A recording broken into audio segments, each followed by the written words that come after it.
With only 2 more left in the series, the second to last one is going to be solely focused on the computer that you need. All the different options there are, the benefits of one versus the other, what to look for, what programs to download, all of that kind of stuff is going to be covered in today's video on HF Digital Modes. A brief introduction, baby. Just a brief introduction just to get you on the track, all right? So today we're talking about computers. Let's talk. So I know I said at the end of the last video that we were going to talk about radios, but before we can do that, we got to talk about the other equipment that you will need to interface with your radio, right? So that's what we're going to be talking about today. Actually, is not radios. We're going to be talking about the other peripheral equipment that you will need to operate on HF Digital Modes. Again, this is an introduction, so let's get started. Some desirable aspects as it pertains to what type of computer you want to get into HF Digital Modes with is going to be dependent upon what type of setup you're looking for. Now, this info post, or this info series, if you want to call it that, is solely focused on portable. So we want to look at something that's small enough for us to carry. Since we're going to be using it in the field, we don't want it to consume a lot of power because we're ideally going to be working off of battery packs. And so we talk about a portable computer that's small in size, and we want it to also be able to be powered using battery packs, and also we would like it to be kind of a universal power supply. Something that has a really particular power supply is going to make it not as interoperable with the stuff that we already have access to in the field or that perhaps our other teammates have. So the interoperability of a computer is also something that is desirable. You would like it to be stripped of all automatic updates and nonsense. So this is where a Raspberry Pi shines in comparison to a computer that's running Windows 11. It's not going to push any automatic updates to you. But if you do want to run Windows and you don't prefer working on a Linux-based computer, despite how simple it may be, it's somewhat simple to go in and kind of strip Windows of all of the annoying stuff that's in there, looking at you, Cortana. So that's some of the things that we're looking at when we're talking about what type of computer. We want something that's portable, we want something that has low power consumption and ideally an interoperable power supply, and we want something that's stripped of all of its nonsense. You know, we don't necessarily need something with really high RAM capability. We don't necessarily need something that has a ton of storage space. Those things are not really beneficial to working on HF Digital Modes. You just want something that's streamlined and dedicated for that purpose, or does multiple functions well within that realm. So I'd be remiss if I didn't talk about the product that I sell, which is the Gridbase Unit. I believe the Gridbase Unit to be the pinnacle of portable off-grid computers, because not only does it do HF Digital Modes, it also has its own internal internet, but you already know the benefits of Gridbase if you're on this channel, and if you don't, I have other videos about that, so I'm not going to spend too much time on it. But if you did not want to purchase a Gridbase, there are plenty of other options that are really good, such as the Panasonic FZ-M1. It's a very compact handheld tablet, but it's kind of unfair to call it a tablet because of its processing power and its capabilities.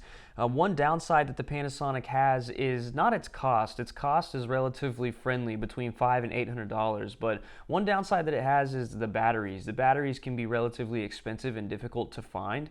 In my limited research, I don't own a Panasonic FZ-M1, but a lot of guys use it. Looking at you, the tactical comms guy, what's his name? I don't remember. The Tech Prepper, that's his name. He uses one of these, and a lot of people swear by him, but there's certainly plenty of other portable options out there for running digital modes. But you don't want something that's limited to apps only. So like an iPad's not going to work for you here.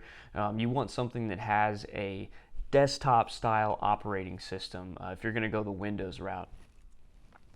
Also, there's the option to build your own, as I featured in here. This is at Field Radio IO's custom Cyberdeck that he built.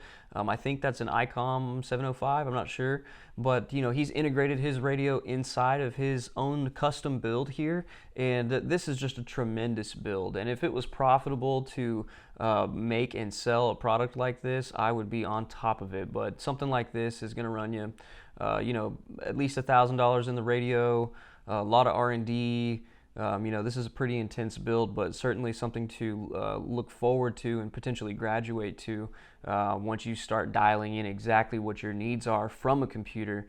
FieldRadio.io has certainly dialed that in perfectly, in my opinion. What a gorgeous unit. So beyond the computer, you're going to need a couple of other things, and one of those things is a Digirig. Now, a Digirig's job is to just be a translator for your computer and your radio. Your radio is doing radio things, and your computer is processing those radio things, and we have to have an interconnected link that communicates that well between both parties, and there is no other solution, in my opinion, other than the Digirig mobile. And they're pretty inexpensive. I'm in the neighborhood of $30 to $60. I can't quite remember, maybe even less than that, but they're very compact, about the size of your index finger or smaller. And they're just tremendous, great pieces of equipment. And the other thing is that they offer a lot of back-end support for a ton of different radios. I mean, you can get cables for this that will make it interoperable with your Baofeng, as an example, or with the True SDX, or with any mainstream radio, a Kenwood. I mean, any type of radio that you can imagine, they've got cables for. To be able to hook it up to the Digirig, and the connection from the Digirig to the computer itself is very simple. It's just a USB cord. Doesn't require any external power. It's just a really nice small piece of kit that goes inside of your portable comm setup to give you a portable, ready-to-use sound card, and it's critical. Some other things here that I've got listed off to the right. So as far as programs that you're going to want to get, each program uses its own mode. All of the programs are free except for the premium version of VAR AC, but that's getting too deep for this just basic introduction. But each one of these programs has its own special je ne sais quoi to it. It may have a particular mode, it may have a series of modes, and most people that are into HF digital mode communication bounce between multiple programs. So it's a good idea, even if you don't have any of this equipment now. One of the things you can do with an SDR, as an example, you will always hear me preach about the benefits of a software-defined radio unit, because it's so cheap and it allows you to do so much. And this is yet another example of one of the things that a $40 SDR dongle and antenna will let you do, is decode packets from JS8 call. So for $40, you can get the SDR, and then you can download this free software such as JS8 call, WSJTX, VAR AC, or FL Digi, or any number of these HF digital mode softwares, and then you can use it with your SDR and start decoding packets and looking at what's happening out there. So it's pretty cool. But after downloading those programs, you'll need to set up some specific drivers, and there's other videos of people that talk about how to install these programs and what drivers to set up based on what computer you're using, so I'm not going to do that here. But you would also need to find a power solution for your computer, so maybe that's a battery bank, or maybe you're more interested in a solar charging panel, or maybe you want to run it off of a converter out of your car, or whatever. Just kind of figure out what your mobile power solution is going to be. There's some other things that are listed here. I said get a physical sound card. We already talked about that. And then you also might want to download a program such as VB Cable, which is a virtual sound card manager. And what that does is it basically allows the computer to control other software. And why that might be beneficial will make more sense later as we talk about this. I'm not going to get into it currently. But that sums up part 4 of HF digital modes. Now, I swear to you, the very next video will be radios. All right, so not misspeaking this time. Hang on for part 5. Thank you for sticking around if you've been here for the first 4. I'll see you in part 5.